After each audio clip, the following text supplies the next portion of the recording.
and welcome to this Wednesday edition of the World Report. I'm Arjun, Samar, Mahendran, and here's what's making headlines around the world. In a major boost to bilateral ties, Commerce Minister Piyush Goyal met US officials in New York on the 22nd of September. Meanwhile, sources confirm talks went well, accelerating negotiations for a bilateral trade agreement. Now remember, US and India have been negotiating for a trade deal amid President Trump's tariff threats. My colleague Natasha gets the latest. Some new inside track on that Indo-US trade deal and what's going on with it, whether Union Commerce Minister Piyush Goyal has had talks already or not. And I just want to remind everyone that the ministry had confirmed that he would be in the United States and talking to US trade representatives on September 22nd, Monday. But after they put out that statement, there was a lot of uncertainty. We were not able to confirm whether he was in New York, and the Indian side remained very tight-lipped. We didn't hear anything from the United States side either. However, the story has changed in about a day's time, and we are now hearing from sources that the meeting did indeed happen between Commerce Minister Piyush Goyal and the US side, his team and the US side on Monday in New York, that it went well according to these sources, and there is overall optimism. They also indicated that Minister Goyal will also probably be having another meeting later this week. Whether that's in New York or DC remains uncertain. But what really emerged while we were at the US-India Strategic Partnership Forum at the Indian Consulate, covering that, where also Commerce Minister Piyush Goyal spoke, what really emerged from the public comments as well as the off-record comments there was that the emphasis on the larger aspects of the Indo-US Strategic Partnership and their business partnership, which has been invested on for over 20 years now, that is stronger than any fluctuating announcements from Donald Trump, and they remain optimistic that also the 50% trade tariff now can be brought down. In his first address in the United Nations General Assembly since returning to the White House on the 20th of January earlier this year, a speech that was mostly off script and almost 4 times the mandated length, Donald Trump flipped on Ukraine and also fired a direct shot or a salvo at India along with China. Now, what does this really mean for India's energy security diplomacy and our very ties with Washington? Parmeshwar Baba has more for us. But first, listen in to what Trump said. China and India are the primary funders of the ongoing war by continuing to purchase Russian oil. But inexcusably, even NATO countries have not cut off much Russian energy and Russian energy products, which, as you know, I found out about 2 weeks ago, and I wasn't happy. Think of it. They're funding the war against themselves. Who the hell ever heard of that one?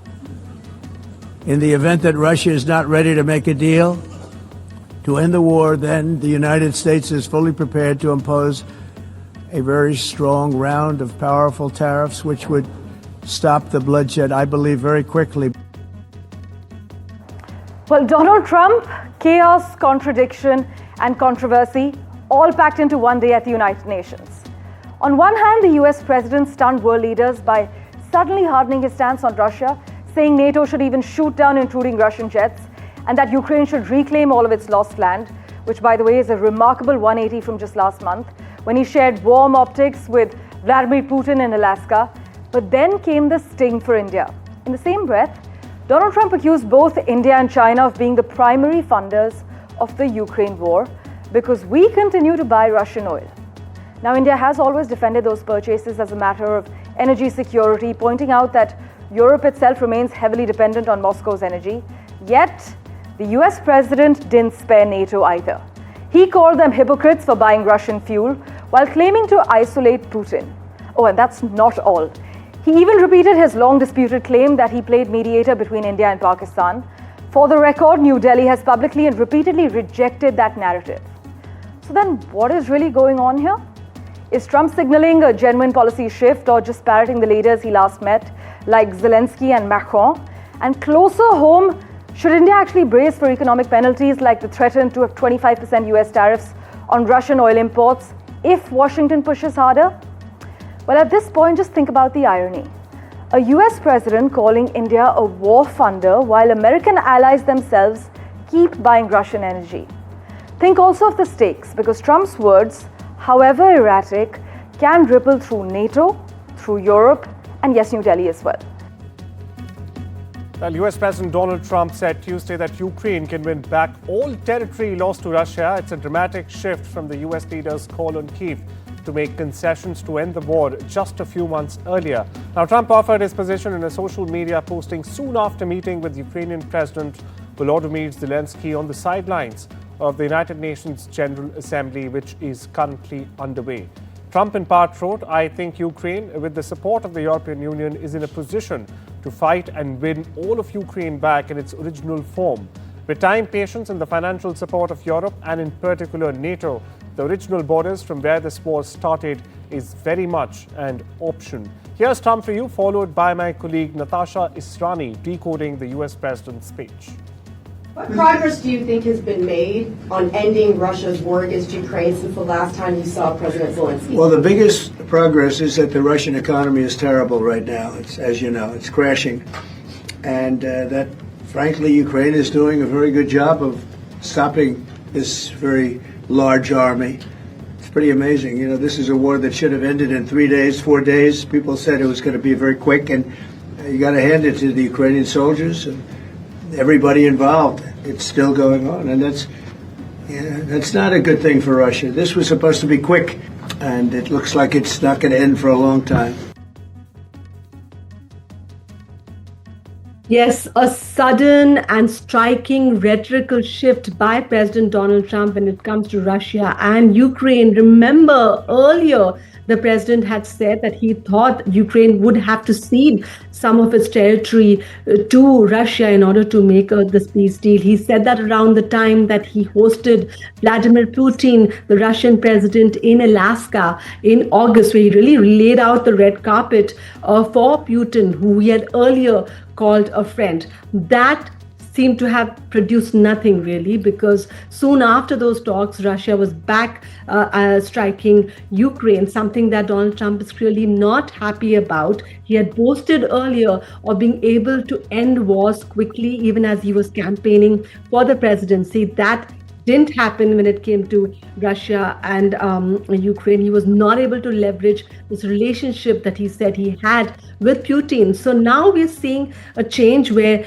the president said that he actually thinks Ukraine is in a position to win it all back. A really big change, and it really shows the frustration that the president has now with the current situation, where he hasn't been able to crack the code in ending this war, his frustration with Russia. And he also expressed a lot of frustration towards the European Union, saying that they need to stop buying Russian oil. In his address to the United Nations General Assembly, which went on for about an hour, he again indicated that he thinks India and China are funding the war by importing Russian oil. And India has already said earlier that it needs that oil. In fact, they think that importing the Russian oil also helps the oil markets overall. In fact, some of that oil, which is imported by Russia and then imported by India and refined in India, then finds its way to the United States. Anyway, that's a lesser known fact. So going back to Donald Trump, a change in tone, a real effort by him to put further pressure on Russia, also threatening powerful sanctions possibly in the future.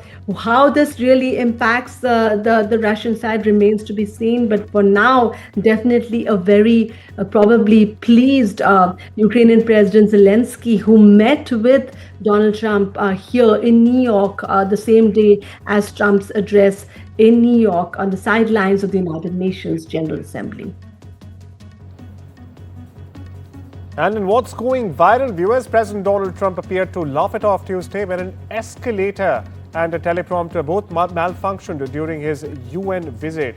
But for the US officials, this was no laughing matter. The White House has called for an investigation, believe it, into what the moving stairway was stopped on purpose. Take a look.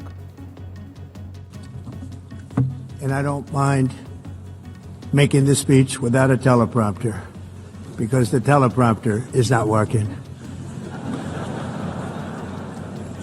I feel very happy to be up here with you nevertheless, and that way you speak more from the heart.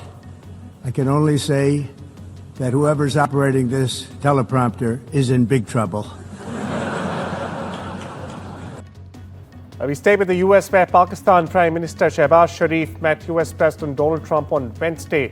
Now, this meeting was on the sidelines of the high-level 80th session of the underway United Nations General Assembly, or the UNGA, in New York. The meeting happened during a gathering of Arab Islamic leaders hosted by Trump and the Emir of Qatar, Sheikh Tamim bin Hamad Al Thani. Now, reports also indicate that Pakistan PM and US President will hold a one-on-one bilateral meeting at the White House in Washington, D.C. on the 25th of September. My colleague Vishal Vivek joins us for more on this. Vishal, why is there no official statement that has come out from either side? Is it safe to say or consider in this case that this was just another photo op for Sharif and for Trump? That seems to be it, Arjun, and it also seems to be a precursor to the main meeting that is supposed to happen tomorrow on September 25th. Many in the Pak media had already reported that both the leaders will be meeting on September 25th on the sidelines of the UNGA, and that is what is expected to happen. What the Pak Foreign Ministry has officially said about this, quote-unquote informal meeting is that it's exactly that. It's an informal meeting. So there are no official releases as to what was discussed. It just seemed to be, Trump engaging with both the leaders of the Pakistani side for a few seconds after the big meet with the Arabian leaders. There was nothing big discussed, as we have seen in the reports and from what we have gathered. But we'll surely have some updates when the big meeting between both the leaders happen tomorrow. That is when the main meeting is supposed to happen. And also some reports indicate that the Pak Army Chief Asim Munir could also be there. That would also be one of the biggest updates on the sidelines of the UNGA. What is discussed in that meet will be followed by international media. So we'll have to wait for that. But we've seen in the recent past that many from the US and the Pakistani administration have been meeting repeatedly in the wake of Operation Sindoor, sort of signifying that their ties have solidified in the wake of that big operation. So we'll have all of that in the next in the next 24 hours when the big meet happens. Well, thank you for getting us the latest there, Vishal. Moving on, but staying with the UNGA, French President Emmanuel Macron has said that Donald Trump cannot win the Nobel Peace Prize unless he ends the war in Gaza. Now, speaking in New York, Macron argued that only the US has the leverage to pressure Israel since Washington supplies its weapons. While Trump, meanwhile, while addressing the UN, rejected calls for Palestinian statehood but insisted he wants peace. Here's more. Why yesterday 11 countries did recognize Palestine? It was not a decision taken like that, neither by UK, nor by Canada, nor by France. It's just a big change. President Trump is totally right. Nobody forgets the 7th of October. I went there a few days after.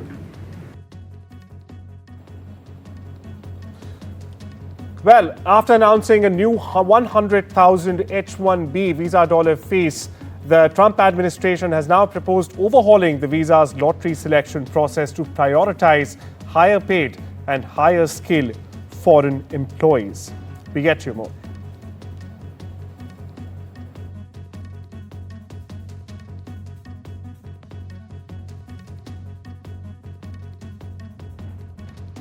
Trump administration's proposal to replace the random H-1B lottery with a wage-weighted system could fundamentally reshape how global talent flows into the US economy.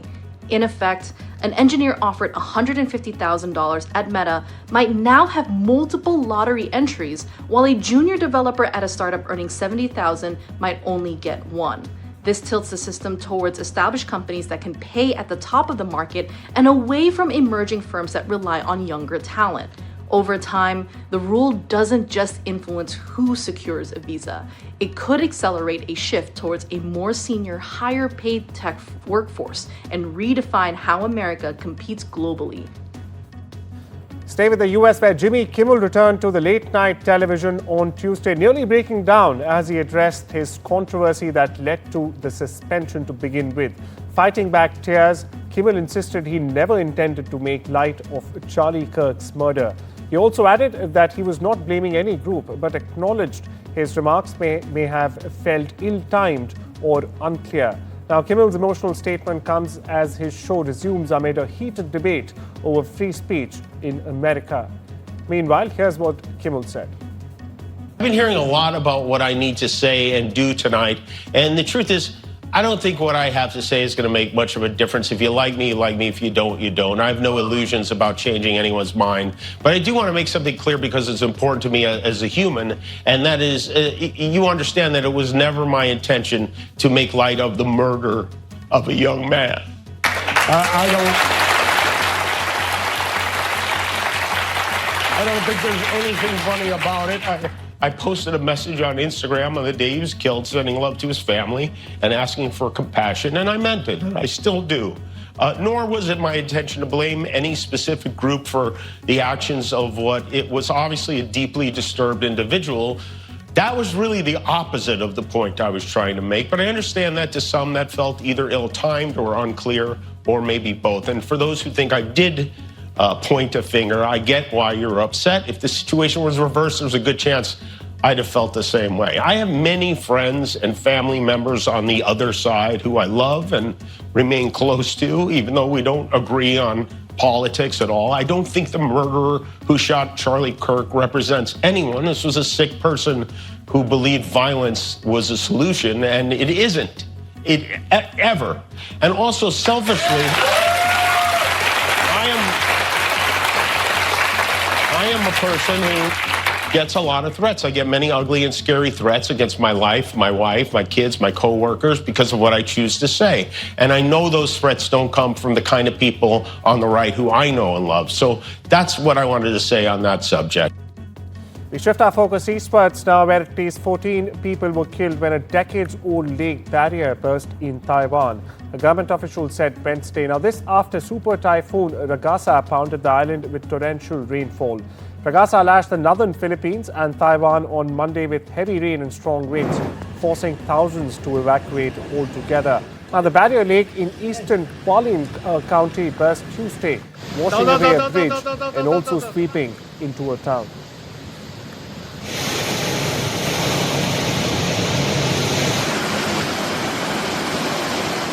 U.S. Special Envoy for Syria Tom Barak has said that Syria and Israel are close to a de-escalation pact. Israel would halt strikes if Syria keeps heavy equipment away from the border. Talks continue, meanwhile, on the sidelines of the UNGA, which is currently underway. The Trump administration is pressing for a breakthrough, but mistrust lingers after decades of hostility and recent clashes. Over in Europe, the Norwegian police are probing a blast in downtown Oslo near a university campus and just blocks away from the Royal Palace and the Israeli embassy. Officers later conducted a controlled detonation of a secondary explosive device described as a military-style grenade. One suspect has already been detailed. Meanwhile, police suspect criminal motives but are not ruling out other possibilities as well. This incident, meanwhile, comes a day after reports of drone sightings near Oslo's and Copenhagen's airports. The Pentagon has disbanded its long-running advisory committee on women in the armed forces. Defense Secretary Pete Hegseth accused the panel of pursuing what he calls and terms a divisive feminist agenda. The committee had shaped recruitment, retention and policy for decades. However, critics warned that the decision could erode progress for women in uniform as the Pentagon also restricts media access. Well, it's time we slip into a short break. Don't you go anywhere. We'll be right back.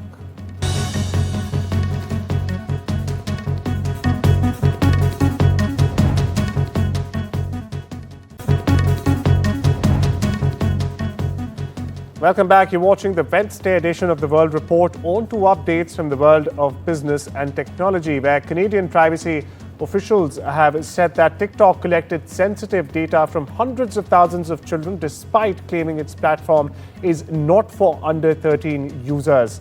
That's what the allegation is. Now, investigators found that the app used the information for targeted advertising. TikTok has now agreed to strengthen age verification, restrict ad targeting, and also improve transparency for Canadian users.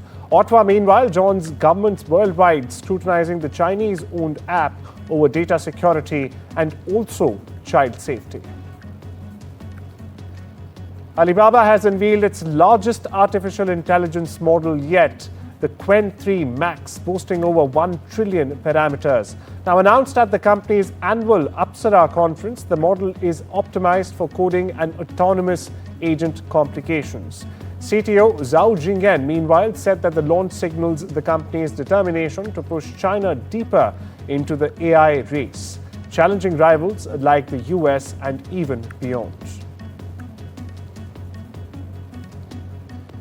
Over in the US, the Federal Aviation Administration, or the FAA as it's called, has issued a ground stop for all United Airlines flights at American and Canadian airports. It's citing a technical issue or a technical glitch. The halt remains in place until 0700 hours GMT. United Airlines is yet to comment on the matter. However, this comes just a month after a similar outage grounded flights across major US hubs, causing widespread delays. OpenAI, Oracle, and SoftBank will build 5 new US data centers under the $500 billion Stargate project, launched with support, of course, from US President Donald Trump. The new facilities will expand capacity to nearly 7 gigawatts and also create 25,000 jobs. At least that's what being claimed. With China racing to catch up, Washington and its tech giants are pouring billions into AI infrastructure to power services like ChatGPT and Copilot.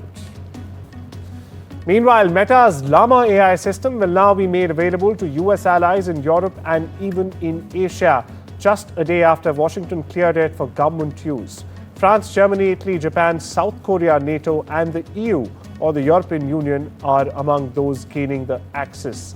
Llama can process text, images, videos, and audio together, strengthening technological cooperation among democratic allies. India's assistant coach has said that pace spearhead Jasprit Bumrah is unlikely to be rested for the remainder of the Asia Cup. This comes despite a 2-match home series against West Indies starting early next month. Acclaimed Italian actor Claudia Cardinal, who starred in some of the most celebrated European films of the 60s and the 70s, has died. She was 87 years old. She starred in more than 100 films and made-for-television productions, but she was best known for embodying youthful purity in Federico Fellini's 8½, in which she co-stars with Marcello Mastroianni in 1963. Now, Cardinal also won praises for her role as Angelica Sedera in Luchino Visconti's award-winning screen adaptation of the historical novel The Leopard. That same year, in fact, and a reformed prostitute in Sergio Leone's spaghetti western Once Upon a Time in West, back in 1968. Well, that's all we have for you this Wednesday. Take care and have a wonderful day.